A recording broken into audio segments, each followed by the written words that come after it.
this is the will. I thought I'd give it another go, another let's play. I do like playing puzzle games, so I like to kind of beat them and then upload the let's plays, but you know what it's like. If you're not getting the views, why do a complete playthrough of the game? Well, why not? You know, it's good fun. So fuck it, let's play the entire game. We're going to start with this, and I will be back with more footage of the will if you guys want it. Let me know in the comments. But basically the object of the game is to escape the room.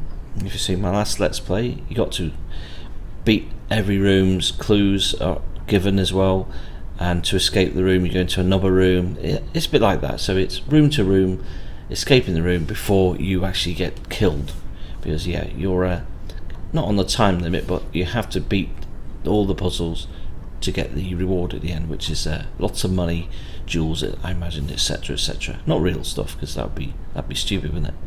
But that's your motivation for beating this game, to make a rich man who's died very impressed in the afterlife, and you a very rich man in the present, which is nice. So let's have a look here. Now there's the puzzles change every week I've seen, and apparently every time you play it's different. So it's procedural generated, I believe the words. That's the word. This is an easy one, gold. Nice bell sounds, let's go. And yeah, there's more clues hidden around. If you go to the second floor as well, it gives you a little hint as well. So it's kind of fair. Licorice all sorts. Not old timey. You can say licorice all sorts. Little scraps of paper with messages in. Some are really unique in where they appear and then they disappear. Yeah, go in the cupboard and it's gone. They're replaced by something else. Very freaky. Don't know how they did that. This is basically explaining the plot device to you, what's going on. Pretty straightforward. Now you'll see that in the game again. Another frustrating puzzle for me, that was. So yeah, it's just looking round. Let me see. I got a really cheap mouse, so opening things is a bit of a drag. Bit of a drag, never mind. Enough of the silly jokes. Right, the next puzzle, let's check this out. Hunger with no love, thirst no, hope with no, want with no need.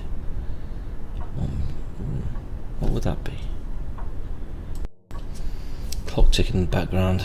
It's got to be lust. Got to be lust, haven't it? Got to be lust. There we go. And it was lust. Just took my brain about 3 minutes to really solve that, so I did a little snip. Next puzzle. I'm normally quicker with those, it's a bit strange. That one caught me out. Should have known that. Now that really scary creaking noise is the next room opening. So I've solved all 3 puzzles, so on to the next. Now, again, it could be different. Sometimes you open it up and it's, you know, the library. This time it's the study parlour. This is a tricky one, this. Basically got to ring the little bells on the wall. They normally call a butler, but in this case they unlock the next room. Hints are given. It's mainly the butterfly. We're going to make a quick snip to this, otherwise it'll be a 2-hour video. I don't want that. So this part of the video took me about 5 minutes to solve, and I had to press the door, what are they called? Butler bell? I don't know what are they called. What are those bells called on the wall? What are they called? Butler? I don't know what they're called. Jesus. I didn't watch upstairs, downstairs. Anyway, press them in a certain order to unlock the door, and you'll notice that the butterflies, every time you press the bell, the butterflies are open a certain way, and when the wings are fully open, then the door will open. So yeah, it took me a little while to get the hang of this. Okay, so the wings are open. There we go. Bing, and the door should open now. So look at that, all open. And I was expecting that door open, but no, it's the other door. Last time it was that door. I actually solved it in less than a minute the first time I played this. It was just complete luck. I didn't even notice that the butterflies were part of the clues, you know. Here we go. You really got to pay attention to all aspects of the game. And this one, I've done this one before, so I know the heads have to be moved to a certain degree. So I'm going to try and do it without any prompting. So let's see. It was different last time, but here we go. The clues change different times. Oh shit! Different times you play this game. Here we go. Trying to turn this bloody head round. Okay. Being a bit of a bummer. Go on, turn round. I need to get a better mouse. And that should pop open. Right, there we go, bang. And there's 2 items. Nice. Right then. Now I've got to look for the other items, which is going to take me a little while. Now I'm going to play this audio thing, this audio tape, old school. You've made it this far. Well, a simpleton would as well. But at least I am relieved you made it to this point. I guess you and I should get a bit more acquainted, since you seem so desperate to push through. But let me reassure you, you have a long way ahead of you still. A thought occurred to me while I was rebuilding this house. This has always been the Gladsbury manor. But as I was renovating and replacing, thought hit me. How many bricks would you say I could remove, and this would still be the fabled Gladsbury manor? Surely the entity of the house would survive a brick or two being replaced. But what if it went further? The botanical gardens have been rebuilt from the ground up before, so no doubt that doesn't make the house lose its identity. You think it would remain the Gladsbury manor to the very point one replaced the final brick with a new one? Or would it still be intact, even though everything was replaced?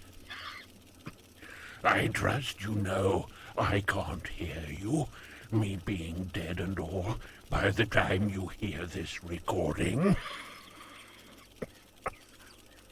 But I still want you to think about this. How much can we lose and still be ourselves? If it applies to houses, surely it applies to us as well. Think about it. I have other things to attend to while you worm yourself out of this next room.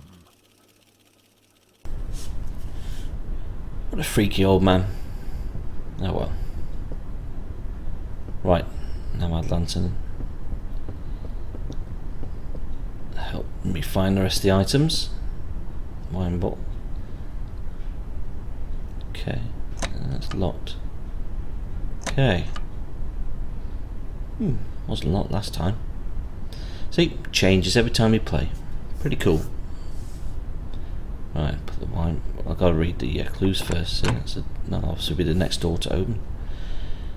Alright, so each item goes in a certain position on the table to where the professor is sitting, and then the door will open. Simple as that. So let's have a little fun with this.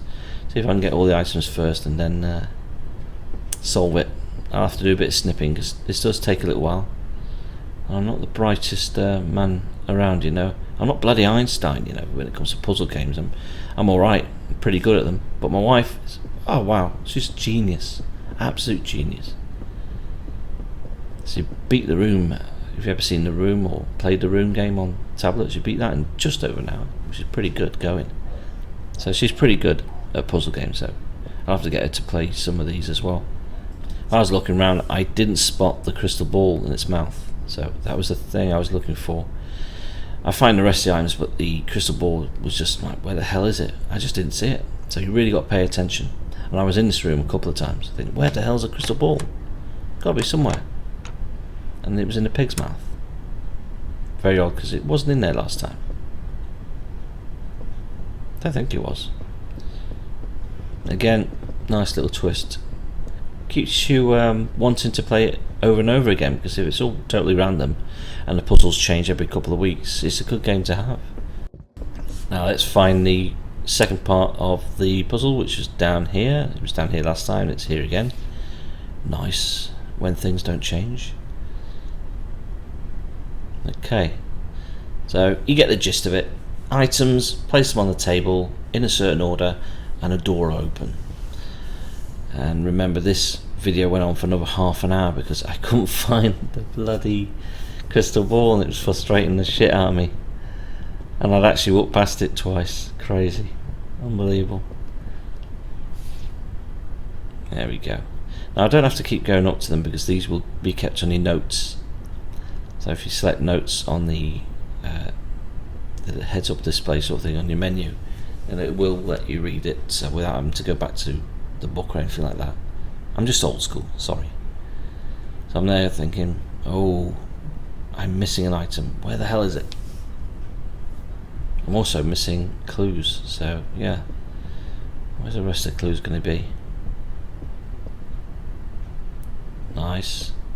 And the birdcage, lovely. If I can pick it up. Down a bit. There we go.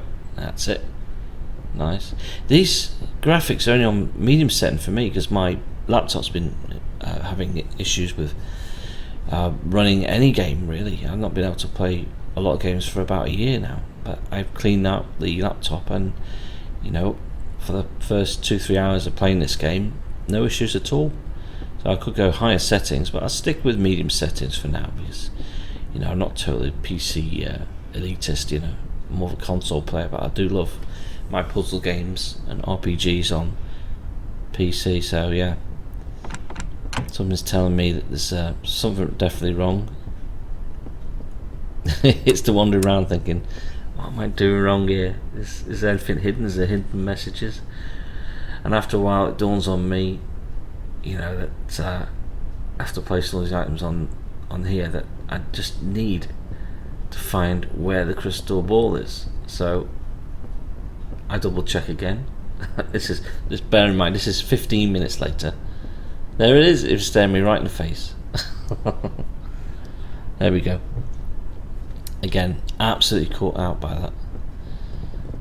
That pissed me off a lot because I should have been more vigilant than that. So there we go. We've got all the objects.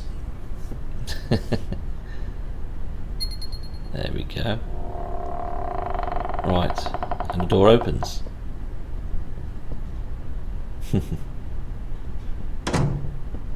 Now that picture that we passed that was on the wall, you had to actually cut that open for the third piece of the puzzle, by the way, so, and you used a knife for that. So there you go. Now this one was a lot more trickier. The pipes, they were a pain.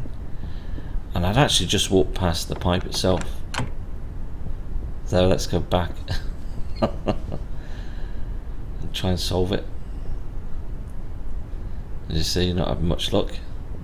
So I have to find the pipe. So second time I'm looking around,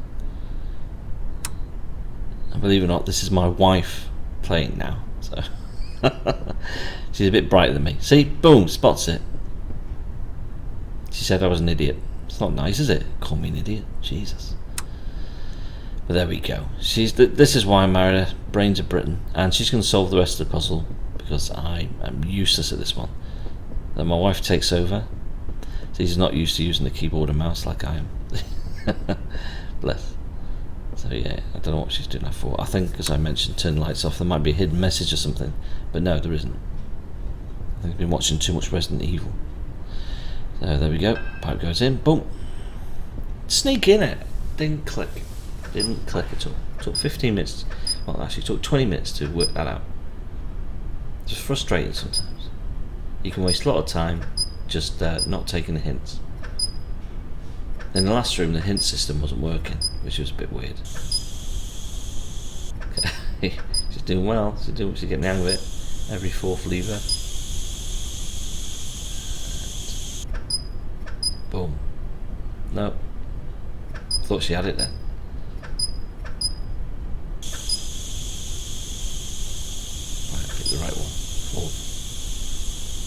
2, 3, 4. Yeah, it must be.